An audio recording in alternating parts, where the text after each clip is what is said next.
రోటి పచ్చడి series episode 3 దొండకాయ రోటి పచ్చడి. ఈ దొండకాయ రోటి పచ్చడి సింపుల్ ప్రాసెస్లో ఈజీగా చేసేసుకోవచ్చు. ఎప్పుడైనా మనకి కర్రీస్ లేకపోయినా ఏం లేకపోయినా ఈ ఒక్క పచ్చడి ఉంటే చాలు, అన్నం మొత్తం తినేయచ్చు. అంత సింపుల్ ప్రాసెస్ ఏంటో చెప్తాను, చూసేయండి. ఫస్ట్ అయితే ప్యాన్ పెట్టుకొని ఆయిల్ హీట్ అయ్యాక అందులో కట్ చేసుకున్న పచ్చిమిర్చి అయితే యాడ్ చేసుకోవాలి.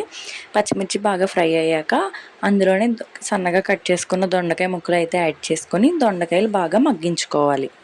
దొండకాయ ముక్కలు కూడా బాగా మగ్గిపోయాక అందులో కట్ చేసుకున్న ఒక పెద్ద సైజ్ టమాటో అయితే యాడ్ చేసుకొని ఆ టమాటోస్ సాఫ్ట్ అయ్యే వరకు బాగా ఫ్రై చేసుకోవాలి. టమాటోస్ కూడా బాగా మగ్గిపోయాక అందులోనే ఒక స్పూన్ జీలకర్ర, టేస్ట్కి సరిపడా సాల్ట్ అయితే యాడ్ చేసుకొని ఒకసారి మిక్స్ చేసుకొని స్టవ్ అయితే ఆఫ్ చేసుకోవాలి. ఆ తర్వాత అందులోనే ఒక 4 to 5 వెల్లుల్లి రెబ్బలు అండ్ చిన్న నిమ్మకాయ సైజ్ అంత చింతపండు అయితే యాడ్ చేసుకొని పక్కన పెట్టుకోవాలి. తర్వాత మిక్సీ జార్ అయితే తీసుకొని చిన్నగా కట్ చేసుకొని కొబ్బరి ముక్కలు వేసుకొని కోర్స్గా బ్లెండ్ చేసుకోవాలి. తర్వాత అందులోనే మనం ఆల్రెడీ ఫ్రై చేసి పెట్టుకున్న దొండకాయ ముక్కలు కూడా యాడ్ చేసుకొని కోర్స్గా బ్లెండ్ చేసుకుంటే మన టేస్టీ దొండకాయ పచ్చడి అయితే రెడీ అయిపోతుంది. వీడియో నచ్చితే లైక్ చేసి నా ఛానల్ అయితే సబ్స్క్రైబ్ చేసుకోండి. మిగతా రోటి పచ్చడి సిరీస్ ఎపిసోడ్స్ని కూడా చెక్అవుట్ చేసేయండి.